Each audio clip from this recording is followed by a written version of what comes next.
Hi dears, എന്നെപ്പോലെ ചെറിയ രീതിയിൽ അവരുടെ തീവ്രമായ സ്വപ്നത്തിന്റെ സാക്ഷാത്കാരത്തിന്റെ ഭാഗമായി ബിസിനസ് സ്റ്റാർട്ട് ചെയ്തവരാണോ നിങ്ങൾ? നിങ്ങൾക്ക് തോന്നുന്നുണ്ടോ നിങ്ങളുടെ ബന്ധുക്കളും ചുറ്റുമുള്ള ആളുകളും നിങ്ങളുടെ വിജയം കാത്തിരിക്കുകയാണെന്ന്? ശരിയാണ്, നിങ്ങളുടെ ചുറ്റുമുള്ളവരിൽ കുറച്ച് ബന്ധുക്കളും കുറച്ച് ഫ്രണ്ട്സും കുറച്ച് നാട്ടുകാരും ഒക്കെ നിങ്ങളുടെ വിജയം ആഗ്രഹിക്കുന്നുണ്ട്.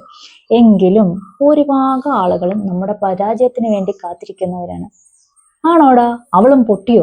അതൊക്കെയാണ് അവരുടെ സന്തോഷം. പക്ഷേ നമുക്ക് അവരെ ഒന്നും ചെയ്യാൻ സാധിക്കില്ല. എങ്കിലും നമുക്ക് അവരെ നിരാശപ്പെടുത്തിക്കൊണ്ട് നമ്മുടെ വിജയത്തിനായി തീവ്രമായി പരിശ്രമിക്കാം. പക്ഷെ ആ പരിശ്രമത്തിന്റെ ഇടയ്ക്ക് നമുക്ക് ഒരുപാട് തടസ്സങ്ങൾ വന്നേക്കാം. നമ്മുടെ ഈ ബിസിനസ് നമുക്ക് മുമ്പോട്ട് കൊണ്ടുപോകാൻ പറ്റാത്ത സാഹചര്യം വന്നേക്കാം. എങ്കിലും അവയെല്ലാം തരണം ചെയ്ത് നമ്മുടെ ഈ ആഗ്രഹത്തിന് കെട്ടിപ്പിടക്കുന്ന ഈ ബിസിനസ് അതിന്റെ വിജയത്തിന്റെ പാതയിൽ എത്തിക്കണം. എൻ്റെ ഈ യാത്രയിൽ എൻ്റെ കസ്റ്റമേഴ്സാണ് എൻ്റെ ശക്തി. അവരുടെ ഓരോ സപ്പോർട്ട് കൊണ്ട് മാത്രമാണ് എൻ്റെ ഈ ചെറിയ ബിസിനസ് ഈ ചെറിയ രീതിയിൽ വളർത്തിയെടുക്കാൻ എനിക്ക് സാധിച്ചത്. അതിന് ഞാൻ എപ്പോഴും എൻ്റെ കസ്റ്റമേഴ്സിനോട് കടപ്പെട്ടിരിക്കുന്നു. Okay, thank you.